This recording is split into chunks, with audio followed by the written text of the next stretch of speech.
Hey, what's up? It's your boy Cogee. Welcome to Conversations with Cogee. This is definitely a great show. Y'all know how we do our Exonerees shows. I've been falsely accused. Well, we definitely fighting the power of wrong, adjustment. People getting put away for nothing. People getting treated unjust. People getting treated, like they just trash, just getting thrown away. That ain't what society's about, and that ain't what life's about. And until we stand up for it and we really make people understand we not going to take it, we really not going to go for it. But on top of that, we going to fight. We going to definitely go against the laws that's wrong. We're going to definitely go against wrong, persecution. It's a lot of stuff that's going on wrong right now that we do need to come together on. That's why me and Jeffrey made sure that we done this show and my team, and we made sure that this show is very important, that it has a lot of great advice, and it's very interesting to hear, how these men got set up the way they got set up. And that's what we want, parents, and we want relatives, we want friends, we want everybody around the world. And to everybody around the world that's listening to us right now, I definitely want y'all to get pens and paper and get ready for a great show today. And why I say it's interesting, because you wouldn't believe some of the tactics and some of the things that's been done to these men to get them put away. Some of the tricks that's been pulled, some of the coercing different people to go along with a lie. It's so much trickery that went on with these men, and they're here to talk about it. They're here to talk about how they overcame it. They're here to talk about how now that they free, sometimes it's even worse than them being in there, the way they're getting treated. Even though they're exonerees and they got proven they had nothing to do with it, they still ain't getting treated the way they need to be getting treated. That's why we came up with this show, me and Jeffrey, because not only do we want to celebrate them, but we want to talk about what they've been through, and we definitely want to tell them that, hey, we got love for y'all. We support y'all. Anything y'all got going, y'all can come through this show. Y'all's voice can be heard, because that's what it's about. It's about freedom of speech. It's about telling what's been done, because the more you camouflage it and play like it ain't happening, the more people are getting put away. The people are getting shut down with a lie, but people are mostly getting shut down by not having the right information. And that's why this show is important, and that's why we do this show. So I want to thank my panel who's with me today. My girl Fox, I'm glad you in. Happy, belated Mother's Day. How you doing today? I'm doing good. How you doing? I'm doing all right, thank you. Okay. Foxy, why is this show important to our listeners, especially to our female listeners and our moms? Because a lot of people don't have this information that you're providing for them, and it's a good show. There he is. My man Alan Man's in all the way from the ATL. Hey, what's up, Cogee? Hey, what's up, Cogee? How you doing, brother? How you doing, my man? I'm blessed, man. I'm just happy to be here, sitting here in the studio with you guys, and it's a great show, and I'm just excited about it. As a man, why is this show important to you? It's important because it's teaching a lot of kids, that you can be wrongly accused for something that you didn't do, and grown-ups, and grown-ups. Yeah, definitely, absolutely, and you're just bringing a lot of knowledge, so they're hearing it firsthand. That's right. You're hearing from people whose lives been changed. I mean, not for one day, but for the rest of their lives. That's right. There it is, definitely. I want y'all to get ready, get locked in. We got Mr. Derrick Hamilton. He'll be right in. We're going to take a quick break, and we're going to get him in. Y'all really want to hear this. Mr. Derrick Hamilton served 21 years behind bars. 21 years for something he didn't even do. And that's why we're going to, like I said, we're going to fight. We're going to definitely talk about what we need to do. And when we say fight, we're not talking about burning up stuff and hurting people. No. We're going to fight with knowledge. We're going to fight with learning the right ways to deal with the court system and deal with anything that we got to deal with when it comes to our freedom. So stay locked in and stay tuned in, and we'll be right back. Hey, we back, everybody. Welcome back to the I've Been Falsely Accused, Part 15. Like I said, I want y'all really to listen to this story. We got Mr. Derrick Hamilton who will be in. What's going on nowadays? I mean, it ain't stopped. It ain't stopped. If we look at our past and we look at history, it ain't stopped. It's just camouflaged in different ways. But, it's still lynchings. We still going through a lot right now of unfairness.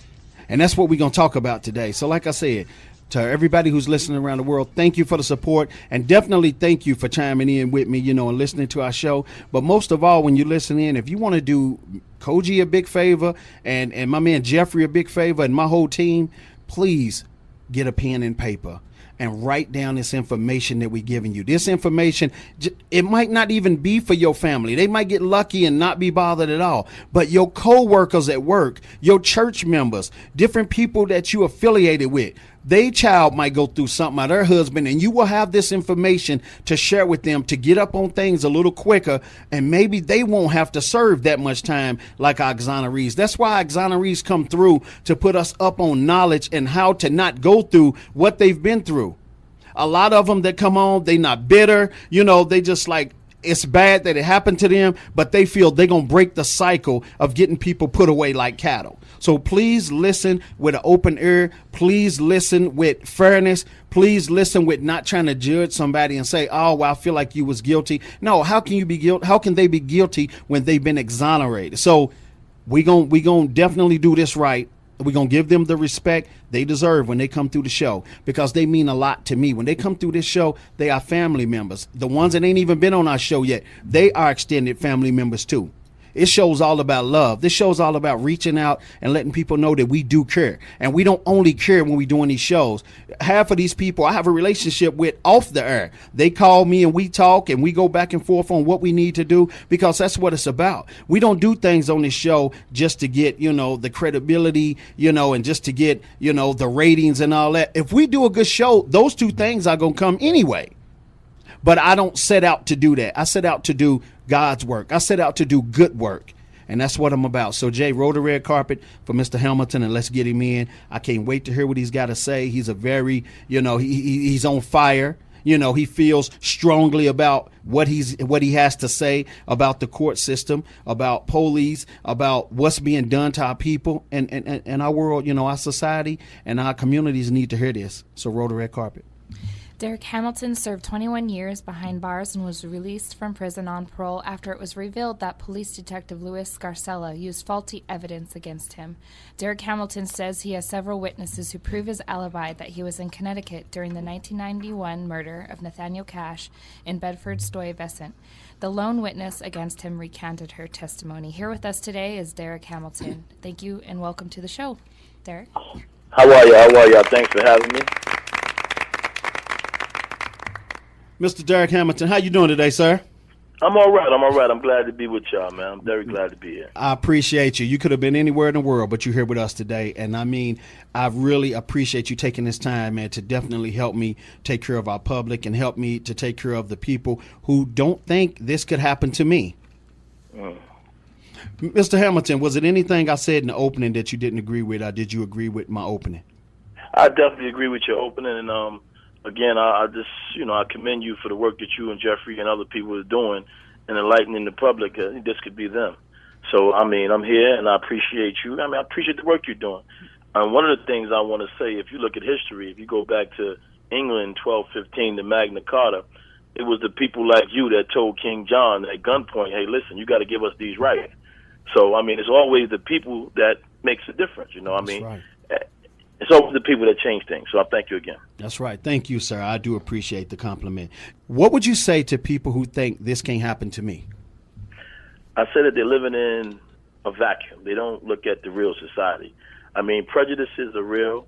You still have people, you have KKK members that's police officers. Yeah. You have people that's, skinheads that's police officers. So if you think that this can't happen to you, you underestimate, and that's how it happened to, us. People that it happened to. We underestimated the system. I thought it couldn't happen to me. No. When the cop told me I was going to prison for something I didn't do, I laughed at him. Right. Because I thought it was a joke. And then 21 years later, sitting in prisons all those years and losing appeals and motion after motion. My reality is when the jury said I was guilty, that was my reality. I said, wow. I couldn't believe it. Right. And what would you say to people who don't take their time to learn their case when they're going through something before they walk in that courtroom? I think that that's the worst thing you ever can do. I don't care who your lawyer is. I give you an example. I got a friend of mine who, I respect him. I think he does a lot of criminal defense work. But, we had to separate ways on certain strategy issues that relate to my case. And when you are up against, a system that doesn't play fair, you got to look at everything. Like, they go to your lawyer and they say things to the lawyer to taint his view of you. This is how manipulative they are. They just do every little thing they can do to just get one up on you. It's not about fairness. It's about getting a conviction. And when people understand that when you're dealing with, bureaucracy, it's about numbers. It's not about you as a human being. They never get to know who you are. They don't care. They want to put somebody in prison and get a notch up under their belt so they can go ahead and become the next big senator, or the next big, whoever they want to be, a judge or whatever it may be. Right. You're definitely right about that. What would you tell people who don't understand 21 years in prison? Well, I would just say think about half of a normal-sized bedroom, the average bedroom. Just cut that in half with imaginary wall. Just stay on that side of the room for one day. Just one. You don't even have to do 21 years. Just one day of that. You have nowhere to go. It's like I went to prison when my children was like 6 years old. I went from taking, my sons and daughters to school to, trying to explain to them why their father is not there. And the worst thing that can ever happen is that when your children start to believe the lie, as they grow up to get old enough to have a mind of themselves, and they start to question, did my father really commit that murder? Right. So, it's real. It's real. Right. And what would you say to people who believe everything they read and everything they hear when it comes to another person's life before they even proven innocent or guilty? I would say that ignorance, man, is that's just ignorant. It's very, very. One of the things I had to learn, and I learned this when DNA first came out, that there was some guys in prison. People look to a guy coming with rape as one of the worst crimes you ever could commit. Right. And when DNA came out, there for the sakes of God was the guy who was innocent that was treated like a dog. So you got to say to yourself, if it wasn't for DNA, this guy might not have made it out of prison. So anybody that believes that what you read in the paper because they say we got the right guy and haven't done any investigation of their own, is just a fool. They just easily be manipulated. That's right. You're definitely right about that. Now, another thing, what would you say to people who feel like, well, I'm in here, I'm going to come in hard, I'm going to show people, go in angry instead of just learning how to do the time? I think what happens is you stifle your ability to grow. Anger doesn't leave you objective. One of the things I learned when I had to study law, that you have to be objective. You can't be subjective. You can't come from an angry man because the temper, one of the things they try to portray you are is a dangerous, mad guy that's looking to kill people. So when you litigating, if any of that comes off, they take it and run with it. You may just be upset one day and you put a couple of words in there that didn't mean to have a, temper. And they'll take that, this is who this guy is. You see what he said? So you got to be careful. You got to humble yourself. You got to study. You got to have God first. One of the things that, first and foremost was prayer. Until I started getting serious with prayer and asking God to give me the wisdom I needed to reach that next step, I was stuck. Right. So you got to humble yourself. Humility is a virtue. I hear you. Definitely right about that. How do you study for your case when you're in prison? Are you in jail? Well, for me, I was in New York. New York is different from a lot of other states. New York has law libraries inside the prisons. So, I would spend all my waking hours, with a book. I didn't want to hear the war stories. I wasn't interested in really the sports or the weights. Occasionally I might get some in, but, my whole life was showing that I was innocent, proving that I was innocent. They kidnapped me, took me from the street and just, threw my whole life up. So nothing else was important to me than getting back out here with the people that I love. So, from a layman point of view, the first thing you got to do is understand the charges. What are they charging me with? And then you got to say, well, what is the evidence they got against me? Right. And then you got to look for holes in their case by, proving that this couldn't have happened like this. Because here's science that show it didn't go this way. Or here's something of a reliable nature that can offset, what this witness may be saying about me. And then you're still going to have, a judge probably that's down with the political system, if you anything like New York, that's going to say, well, if Tom said this guy did it, he did it. Tom is his buddy. Right. So you're going to be up against stuff like that, prejudices of, That's right. good old boy syndrome. That's right. What's the witness with what's the problem with eyewitness identification? Well, what happens with eyewitness identification is it can be suggestive. I'll give you a lot of different examples. Cops usually have tunnel vision, which means that if they get their eye on a suspect, this is it. They start manufacturing evidence to put this guy away. one of the things they would do is they would show a single photograph to a witness and say, hey, do you recognize this guy? Right? And then they'd put this same guy in a lineup, or they'd put him in a photo array. So you already showed the picture. Now when you put them in a lineup, they're going to pick the person out that you showed them the picture of before, because you suggested to them that this is the guy. So they do that. You know, they do other little subliminal things so that a witness to get the idea that they want them to pick out this person. What we're asking for in New York is something called double blind lineups, where the police officer don't even know who the person is that's going to be shown in the lineup. Mm-hmm. So we don't have to worry about him suggesting to the person that's going to view the lineup that this number 2 or it's number 3 or number 4 or 5, whichever number it may be. That's right. How detrimental is that right now to everybody's case that it's not like it right now? Well, you know what detrimental it is? I mean, if we just deal with New York, and I'm quite sure you have this, if a crime happens down the block and the cop comes and he snatches the person up, he takes that person back to the perpetrator and says that this is the guy that did it. Just because this guy's in police handcuffs, it's going to suggest to them that this is the guy. So it's very detrimental, because usually what happens, based on, this is science says this, based on identification experts, it says when a crime of violence happens, especially if there's a gun or a weapon involved, the person is usually looking at the weapon to make sure that they don't get harmed. They're not really, focusing on the face of the perpetrator. They're trying to get out of harm's way. So that's just a natural instinct. Right. So a lot of times they won't get a clear view of the perpetrator. They may see some distinct features, and once cops zero in on somebody, they can suggest the wrong man, and they go away from prison, and the right guy stays out and keep them in crime. I hear you.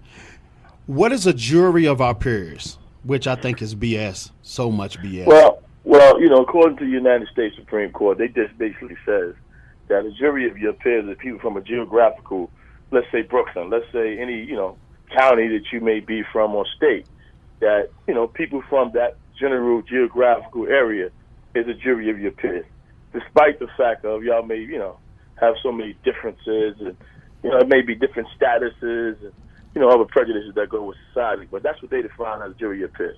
Right. Yeah, so, that's what I try to tell people, with everybody that come through the show. I always ask each one of y'all, what is a jury of your peers to you? And everybody breaks it down in their own way, because when y'all come through, I want our listeners to always have a gumbo of information. You get what I'm saying? Well, my peers are disenfranchised. That's just my reality. Like, the people that in my communities where I grew up in, mostly are disenfranchised. They don't even have the right to vote. Right. So people that can understand what I've been through, don't be on juries. I may have, some, you may run into a brother of someone, but they keep them on the jury. Juries is fixed. And juries is fixed in a lot of different ways. One of the things, preemptory challenges, I don't know if they have them where you are, but in New York we have preemptory challenges where you get a certain number of strikes where you can strike people off the jury. The prosecutors get the same amount. But what they usually do is they strike off a lot of people of color. And they use different reasons, and like, you got a brother that was in jail, or, things of that nature. But when you're coming from, certain, communities where there's people of color, most people are going to have a brother in jail or somebody that was involved in the criminal justice system. So they use little things like that to keep them off the jury by trying to say they're prejudiced and they couldn't get a fair trial. Right. Well, it's not about the prosecutor getting a fair trial. It's about the accused. Right. Well, what do you think about when they find that it's a prosecutor, an attorney, or a judge, or even a dirty police that's setting people up and doing that, man? What do you think should happen? I think that, one of the things I heard John Thompson say one time, we was at a symposium in Cardozo Law School in New York.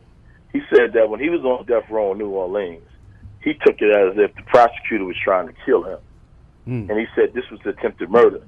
And he said if he go out and he try to kill somebody, he goes to jail. That's right. So, I think that anybody, whether it's a cop, whether it's a prosecutor or a judge, that locks somebody up, illegally and send them to jail, should have that experience themselves. I think the reciprocal, nature of law would say, let him go. I don't even care if it's for a week. He should be penalized, and he should know what he did to the other human being. Because they got an oath. They got a responsibility candid to the courts and fairness to the accused.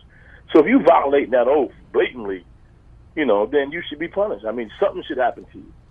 And I'll leave it up to society to decide because I may be a little too harsh sometimes. Oh, I hear you, man. I agree with you on that 100%. So what we want to do, we want to bring our public up to speed on your case and why you got locked up.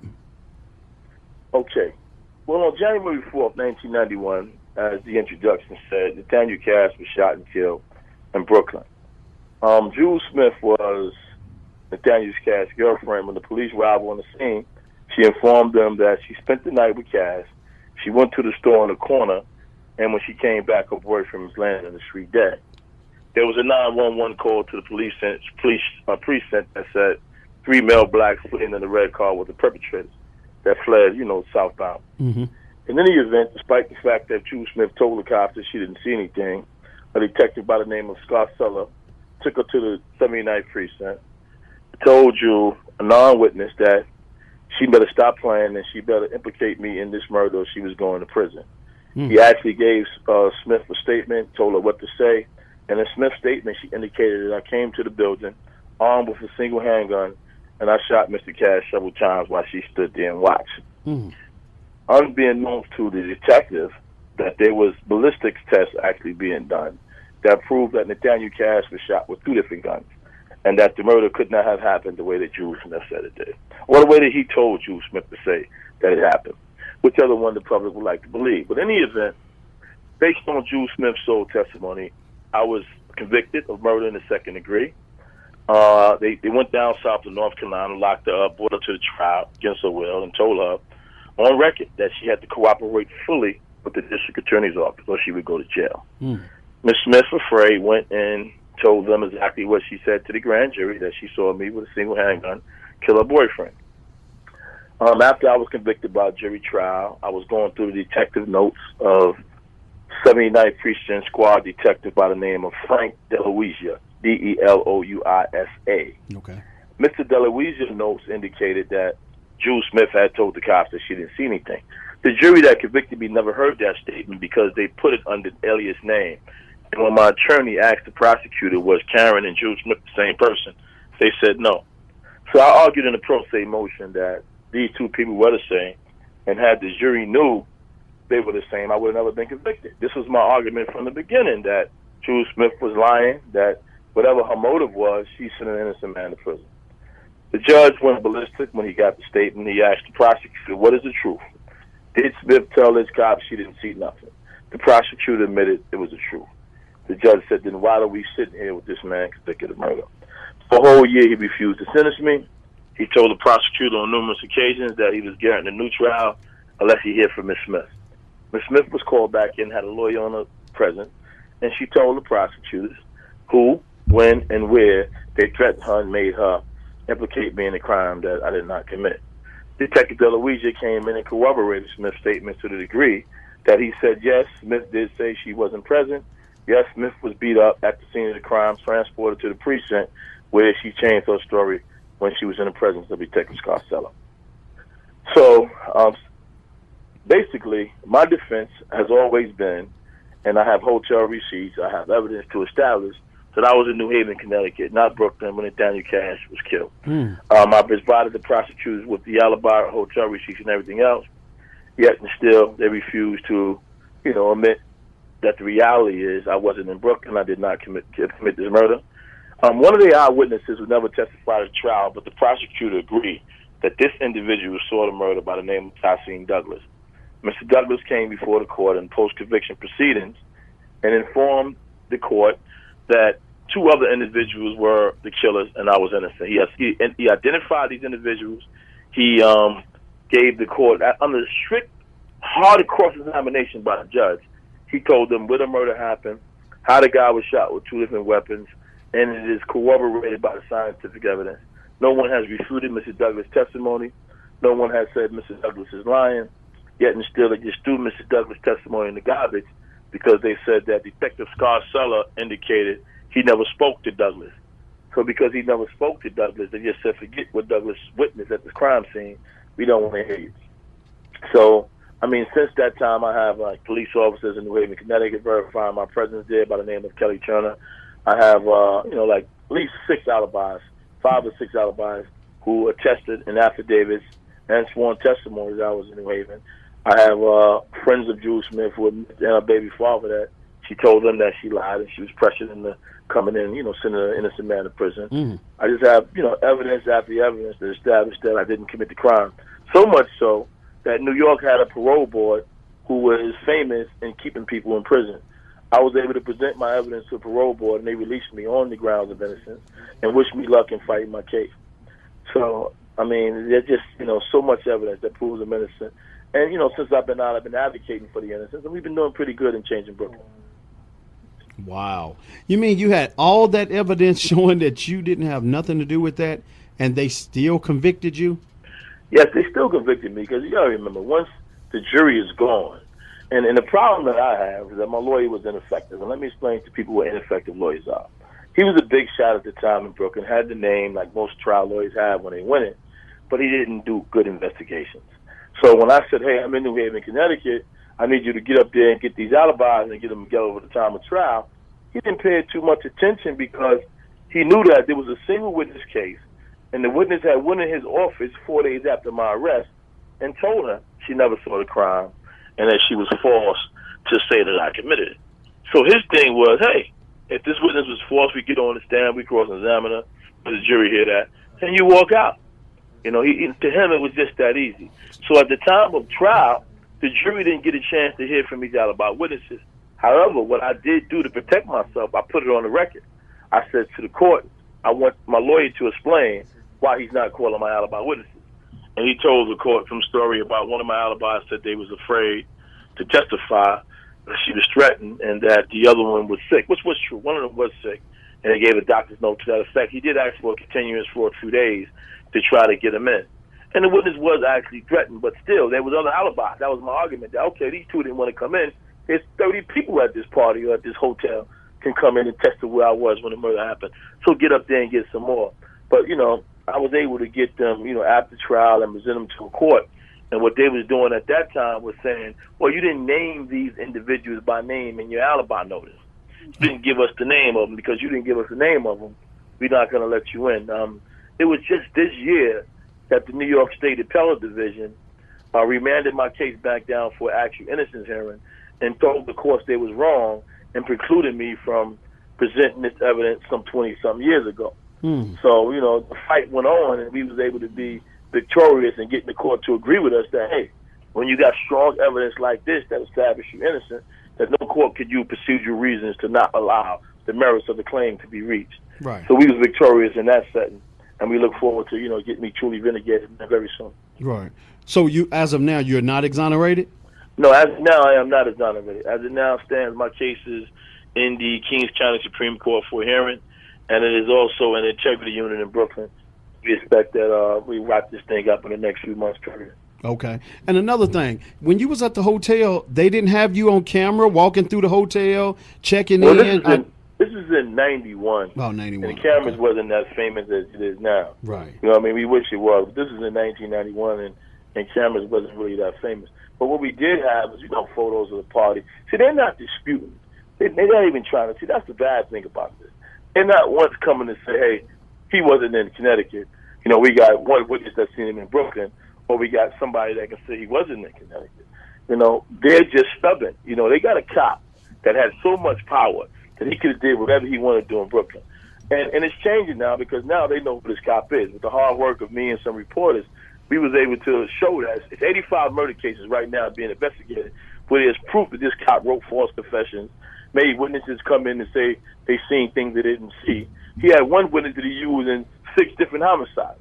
Got it all wrong. But they sent these guys to prison on an average 25 to 30 years. But we was able to discover this once I got home and went to the reporters and said, look, here's the evidence, man. Dig a little deeper. New York Times sent Frances Robles. She investigated real deep, and we was able to show what this guy really was. But it takes persistence. It takes people that, that's not going to give up. When you get out here, you got to continue to fight. It's not that easy. Okay, what about internal affairs and all that? I noticed none of our exonerees have talked about internal affairs where y'all report what didn't happen to y'all. Y'all done been railroaded by a cop or whatever. Does that still exist? Internal affairs is this. What happens is that these cops, man, retire. They retire, they have pensions, and they be long gone. So a lot of them be like, this cop here, he was in Staten Island. But once the heat came on, he moved to Florida. So the only person that can really do something to him now is the United States Justice Department, because it's a federal. They got sovereignty. They can go anywhere. But these little, local police stations and all, they're limited by what they can actually do. They can't bring them up on charges because statute of limitations, even administratively, has run out. No. What I'm talking about is, even when you're fighting a case, if you know you've been wrongfully been done by a dirty cop, can't you still go to internal affairs? Yes, you can. What happens is this. Internal affairs in that instance says things like, you haven't been able to show, because you got to meet a burden, right? You got to meet a burden to actually bring some internal affairs. You got to be able to show by clear and convincing evidence or preponderance of evidence that, this happened.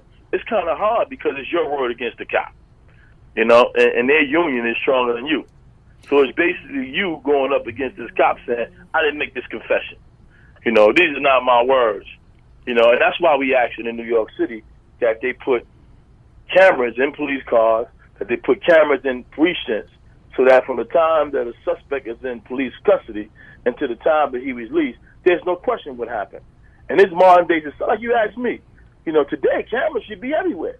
They're everywhere but the police department in New York. Yeah. They're everywhere but their cars. And we asked them why. Why? Everywhere else there's cameras. Why we can't get them in the police precinct? Because they know it would interfere with the way they do business. Okay, now let me ask you this. Even, like I said, I want to go back to with the internal affairs real quick, because I want people to be smart, and I want them to not put themselves in jeopardy, and do things the right way. Because if people come into them file, it ought to be somebody that you can go talk to that definitely are against the dirty cops. You get what I'm saying? Right. And the whole dirty situation. But anytime you go to internal affairs and these certain cops' names keep coming up, it goes in a file, and that stops them from getting promotions also. I agree. And you know what? You got a point there. You definitely have a point. And I think that what I asked for is a database. I asked for a database because I'm a little distrusting of the police officer actually policing themselves. Yeah. I'm with, us having a database, defense counsels, knowing who these dirty cops is, and they sharing it with each other, so that now the public can know. I think that if the public is involved more, because we know who the dirty cops are in our communities. I think if we go more to the internal affairs and say, look, this cop can't keep doing this. That's right. His name came up 5 or 6 or 7 or 8 or 9 times. Right. We don't want him policing our communities no more. Right. I think there'll be a change. But when you are, one of the things that I'm going to say that, and anybody that ever been in prison, any exonerees to tell you, I might have wrote everybody you can think of. I might have wrote, so many letters that my finger would hurt before I get typewriter. Right. And I complained to everybody you can think of and got copies of the answers. Coming from a prisoner, they say, oh, everybody says this. All the guys say they're innocent. All the guys say the cops did something. That's their favorite attitude. Oh, here go another one of these guys. And it's so hard. So that's why families and support systems is so important. Because we out here, we ain't just, we can go down there and say, look, something is terribly wrong here. Right. We actually have to investigate. We can rally. We're going to do whatever we got to do. We're going to stand outside this office and protest. That's right. Until this is changed. That's right. what makes a difference. I'll give you one quick example. I was going through the parole board for a long time when I was in prison, and I refused to admit to guilt for killing the man I didn't do. And when I was arguing with them, I was saying I got to have an actual innocence hearing, that the parole board must give me a hearing where a person is able to present evidence to establish he's innocent. I said, in our modern day society, when innocent people are being released every day, you got to get a mechanism for this. Mm-hmm. But I argued it for many, many months. It wasn't until I convinced my lawyer to write the letter that they said, okay. See, my voice wasn't good enough. Right. But when I asked the lawyer, he said, look, man, you got to argue the legal things here. Right. And I just got to go in and tell them who I am as an individual was when I was able to be released. So from a prisoner perspective, it's hard to be believed because the curse of, you would say anything to save yourself. That's right. Is on you. But you know what, Mr. Hamilton, the thing about it is what people don't understand, and I talk about this all the time too, people don't understand because they scared of the court system. They scared because they think the attorney know more than them, which in a way they should. They went to school for that, and they should be able to handle their job the way they went to school for it. But the thing about it is some of them don't. But what people don't understand, and this is the key thing that I'm going to say right now, people don't understand that that you can tell your attorney, here, I'm writing this on this paper, slide it over to him. This is what I want you to say. Just say this. My life's on the line. Say what I got wrote right here. Absolutely. And it's funny you say that, because I told you I had to remove a good friend of mine that was my lawyer, very intelligent man, great mentor. And one of the things the new lawyer said to the prosecutor was, listen, I speak for my client. You know, my client is very intelligent. I make no decisions here. That he's making the decision. I go back and I let him know what's going on, and he makes the decision. And I let that be clear now, because one thing people got to remember, when you don't speak up, the courts hold that against you. Got that right. You see? So you don't have a choice if you're going to defend yourself, because they're going to say later, well, you was there. You stood right there. You heard everything was going on in that courthouse. That's right. And you didn't open your mouth. You're right. You failed to object. You failed to protest. Right. And you know, my transcripts show that I always spoke up. I always objected when something wasn't right. It was in the record, you know, and that's what's going to help you. Your record, you know. That's right. You know what, now, Mr. Helmut, this is what I want to do. I want to go to my team right now, and I want them to ask you questions right now, because they've been hearing this whole situation for a minute, and if we can answer things quickly, everybody, and move fast, we can get a lot said before the show's over with. Foxy, we're going to go to you. What would you like to say to Mr. Hamilton? Hello, Mr. Hamilton. How are you? I'm all right, Foxy. Happy belated Mother's Day as well. Oh, I thank you. So I just wanted to know, where's Miss Smith now, the lady, the witness? She's in North Carolina. Actually, Miss Smith has been very vocal. I mean, she wrote to the governor. She wrote to, you know, everybody in the world when I was incarcerated, asking them to, you know, let me out. I mean, she went above and beyond and being vocal about not only what happened to me, but what happened to her. You know, and you know, she's in North Carolina. She's one of the things I said is to the prosecutor. She's always been your witness. You know, I never called Miss Smith in court to do anything. You know, but I mean, she's around. She's around. Okay. All right. Thank you. All right. Alan, man, what would you like to say to Mr. Hamilton? How you doing, Mr. Hamilton? I'm okay. What was the one thing that kept you focused, kept that drive going? You know, the main thing for me was looking at, you know, somebody stand over me in the courthouse, and you know what they're doing is not right, and they know what they're doing is not right. So, you know, the man in me wouldn't let me lie down. You know, I mean, I had to work. I just couldn't, you know, look, if you're going to kill me, it's going to be over my dead body. That's right. You know, that was my action. You know, that was my attitude that, you know, if you're going to railroad me, I'm going to let the world know that you railroaded me. You got that right. You know, I'm not going to sit here and be quiet about it. So it's just, you know, I would say that, you know, knowing what we've been through in history, man, you know, our ancestor spirit, man, just kicked in and said, you got to fight, man. If not, these people just do what they want to do with you, you know? That's right. Now, one other thing, is there a specific family member that actually, you know, stood by your side and just pushed and pushed and pushed for you while you was locked away? Well, my wife stood by me from day one, the day of my arrest to the day that I got out, man. Wow. You know, but you know, one of the things that my mother said to me, and God bless her dead, I'll never forget it. She said, "Listen, man, you got to fight.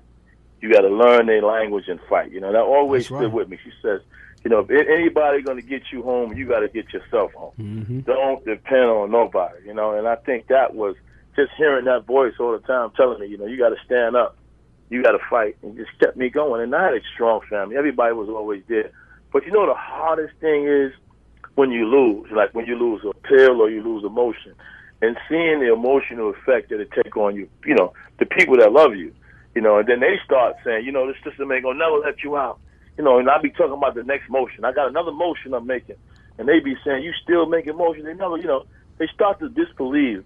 And that's disheartening, man. And that was the hardest thing is, you know, tell them, look, you can't give up. You just got to keep fighting. The day that I was actually released, and, you know, they was just happy. Everybody was just so ecstatic. Yeah, that's cool. That's cool. That's great. Well, God bless your wife for sticking by you, because in life today, you see so many marriage that goes down from someone being accused wrongly or from, you know, serving time for whatever. And right. It takes a strong woman, it takes a real woman right. to stick by your side through thick and thin. Yes, thank you, because she was definitely there, man. Without her, I mean, my worst days and my best days, she rode them with me. For 21 years. 21 years, Nicole Hamilton. She stood with me throughout it all, man. Nicole Hamilton is a rider. Yeah. And I mean that. She is a rider. Hey, you give her a Toyota high five for me and Jeffrey and the team. hey, y'all have to do the run and chest bump. You know what I'm saying? Man, hey, you know what? We don't hear those kind of stories, Mr. Hamilton, coming through here where the spouse hang for 21 years. Yeah, she, rode it out. It's always be tough times, especially there. Right. But I mean, she rode with me from, bitter to end, all the way through it all. You must have been a good brother before you went really. in. Yeah, it's really about you. It's really about personality, I hear you. And what I tell guys when I was in prison, I just didn't go there and lay down. I worked in there. I helped a lot of brothers in there get out that was innocent or brothers that was wrongfully convicted. And, I was always a helping and caring person. Right. So that's part of your personality. You gotta want to be better than the prison to try to make you. I hear you. know? I hear you. We down to 5 minutes. Mr. Hamilton, you've been a great guest, but one thing I want you to do, I'm going to give you a minute of it, 2 minutes of it, and I want you to thank the people that without them, this wouldn't have never been possible for you to be on the phone talking to me right now as a free man. I want you to show them love. Yes. First and foremost, I want to say to Jonathan Elstein, the attorney that helped me, man, thank you very much. You fought with me real hard and helped me get here. To my wife, I love you to death. To Lonnie Sorry, man, my publicist guy, I love you, man. To every attorney that ever stood by me, gave me advice. There's too many to name. All my family, to God, to y'all, man, the public, media. Thank you, I love sir. y'all, man. Thank you for everything. Thank you. Mr. Hamilton, how have you enjoyed the show today? Oh, I love it. I think it's very informative, and keep up the work. Thank you. And, like I said, me and you, we talked earlier, and me and you, we going we ain't just doing a radio show. We now family members, and we going to keep this thing moving. We're going to stay in touch with each other, and, I'm going to help move you forward on, things that you need to be heard. We're going to bring it to the forefront. All right. Thank you. All right. Lorenzo Johnson, y'all ride with him. Oh, yeah. Boy. Definitely. We definitely going to do that. So much love to you, man, and we'll be talking to you. And like I said, Lorenzo is our family member. We sure ain't going to give up on him. We're going to get him out here with us, man, so we all can celebrate. That's right. And you Talk to y'all soon. And you come through Vegas, we got to go sit down and we got to have one of them big steaks or something and talk about this situation. All right, man. Get in touch with me. All right. Have a good one. All right. So, everybody, that's Mr. Derrick Hamilton. Mr. Derrick Hamilton served 21 years behind bars for something he didn't do. And that's what I'm telling y'all. This show is definitely a show that's needed. You know what I'm saying? Now, I'm glad y'all see that the exonerees have come through. He wasn't bitter at all. He might have felt bad about the situation, but he just wasn't angry and bitter. Because at some point, you got to let that go to start seeing clearly and start, hearing things the way you're supposed to hear them instead of hearing them with angry ears, and maybe that might be something that you would ignore if you hear it with angry ears. You got to start just, thanking God that you out, or thanking your high power, or whoever you believe in. Y'all know what I say on this show, whoever you believe in, thank them that you out. But most of all, thank the family members and friends who never gave up on you, because that means a lot. So I definitely want y'all to stay locked in and tuned in. We're going to get ready for our next hour. We got Mr. Obie Anthony, who's going to be with us. And believe me, Obie ain't no stranger to the show. He came on the show right soon as he got out. It's been a while back. It's been a few years now, probably a year or two. It's been probably longer. But Obie definitely came through. He definitely lit it up. He definitely dropped a lot of knowledge. And Obie has definitely got a movement going on right now that he's going to talk about. And we definitely support his movement. And that's why he's coming through today. I want y'all to stay locked in, stay tuned in. You probably should get you another ink pen. Whatever you do, don't let your ink pen run out of ink when you got these shows and you got to hunt around for one, because you're going to miss something. Always have 2 or 3 of them sitting there waiting, to get picked up and to move forward with this conversation. So to everybody listening, I want y'all definitely know that this can happen to anybody. Always be ready for the information and ride with us 24/7. We'll be right back.